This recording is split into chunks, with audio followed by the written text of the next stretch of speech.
रंजना कभी ब्रश नहीं करती थी। उसे कितनी बार उसके माँ बाप ने डांटा, लेकिन उसका कोई असर उस पर होता ही नहीं था, जिस कारण से उसके दांत पीले पीले हो जाते हैं। शादी के बाद अरे बहू, वैसे तो तुझ में कोई कमी नहीं है, पर तेरे दांत इतने पीले कैसे है बेटा? कैसे मतलब? कोई सर्जरी थोड़ी ना कराइए। वो तो क्या नाम, मैं ब्रश नहीं करती थी तो पीले हो गए। अब क्या करूं? आप कहें तो लाल करवा लूं या फिर काले? यार ये क्या है, क्यों माँ से लड़ रही हो? लड़ रही हूँ? अरे मैं लड़ रही हूँ या ये बोल रही है कि दांत पीले हैं, पीले। अरे तपस्या थोड़ी ना की है इन्हें पीले करने के लिए। बकायदा ब्रश नहीं किया है 20 साल तक, तब जाकर। छी, कैसी बात कर रही हो? ये उस वक्त तो पीले नहीं थे जब हम लोग तुम्हें देखने आए थे। अरे तब साफ करवा लिया होगा डेंटिस्ट के पास जाकर। अब देखो कैसे पीले पीले लग रहे हैं। रंजना सास की तरफ गुस्से से देखती है। फिर शुरू हो गई पीले पीले पीले। अरे पीले तो तब भी थे जब मेरे हाथ का रसगुल्ला उड़ा उड़ा कर खा रही थी और बोल रही थी, लड़की नहीं गुणों का खजाना दे रहे भाई साहब आप। खैर, अब वो लोग करते भी तो क्या करते, पीले दांत वाली बहू पल्ले पड़ी थी तो झेलना तो था ही। एक दिन कीर्तन में रंजना गाना गा रही थी। अरे कमला बहन, माँ का द्वार है, यहाँ तो सब शुद्ध होकर आते हैं, फिर अपनी बहू को ब्रश भी नहीं करवाती तुम। दूर से पीले पीले दांत भक्ति में बाधा उत्पन्न कर रहे हैं। अरे कोई 2 साल के बच्चे थोड़ी ना लेकर आई हूँ मैं बहू बनाकर।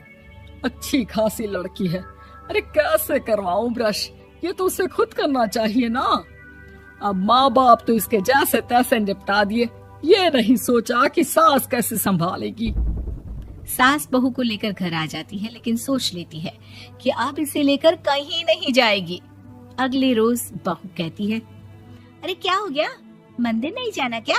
कीर्तन का वक्त हो रहा है। मेरी मधुर वाणी से कान्हा जी जागते हैं और सोते हैं। आप तो जानती है ना उनकी भक्ति में कितना मन लगता है मेरा। वो क्या है ना, तबीयत ठीक नहीं लग रही है मेरी, आराम करूंगी मैं।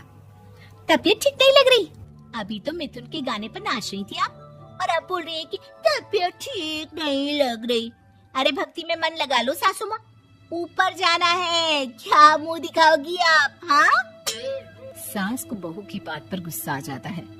मैं क्या मुंह दिखाऊंगी, इसकी चिंता तो ना कर, समझी?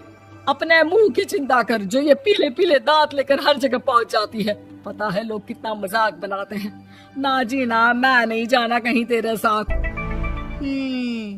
तो ये बात है, कोई ना, मत जाओ, मैं अपने कमरे में ही बैठकर भक्ति कर लूंगी।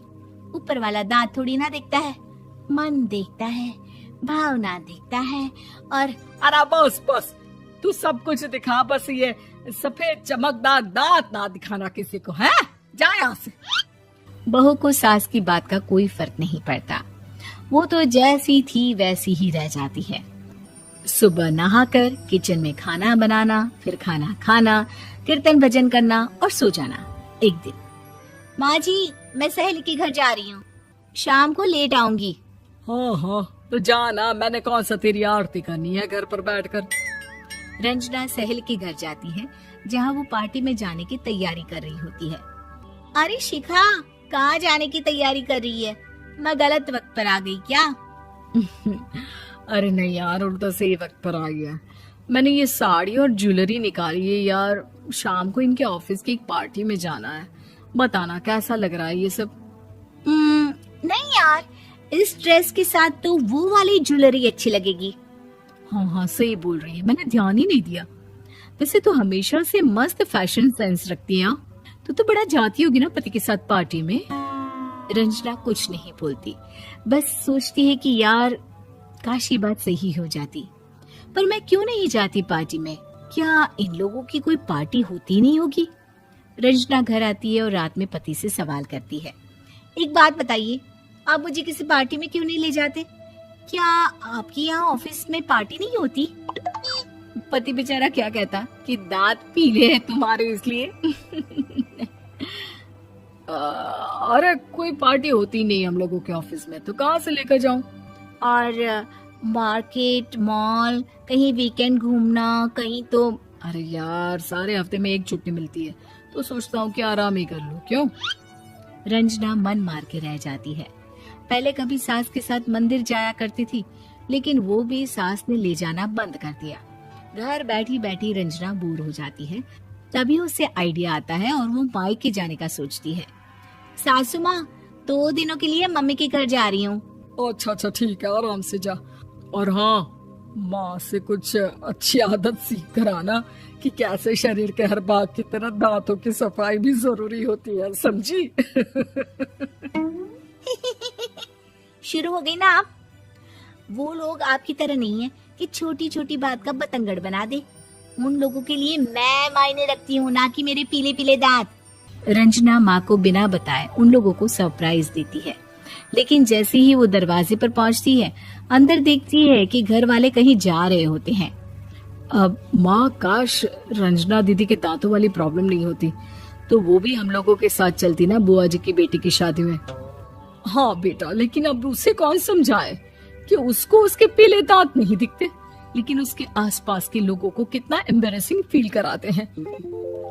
मुझे तो कितनी बार उसके स्कूल की टीचर ने शिकायत की कि उसके साथ कोई लड़की बैठना भी नहीं चाहती, और ना ही कॉलेज में कोई उससे बात करना चाहता था। लेकिन पता नहीं क्यों उसे ये बात समझ में ही नहीं आती। कोई कमी नहीं है उस लड़की में, बस यही कि दांत पीले हैं। वो तो भला हो जीजा जी और उनकी माँ का, जो दीदी को जैसी है वैसे ही रखा हुआ है। रंजना को अपने घर वालों की बात सुनकर बहुत दुख होता है। वो सोचती है कि वो क्या करे, लेकिन फिर वो सीधा डेंटिस्ट के पास जाती है, अपने दांत चमकाती है और कसम खाती है कि वो रोज ब्रश करेगी। अरे क्या हो गया? तुम तो 2 दिनों के लिए गई थी ना, पर कोई ना, अच्छा है, चलो आ गई तो। रंजना सास के सामने आकर खड़ी हो जाती है और पूरी स्माइल करती है, उसके चमकदार दांतों को दिखाती हुई। हैं? चले मंदिर। माँ, मुझे माफ कर दीजिए, मैंने आप लोगों को बहुत एम्बैरेसिंग फील करवाया। मैं आज से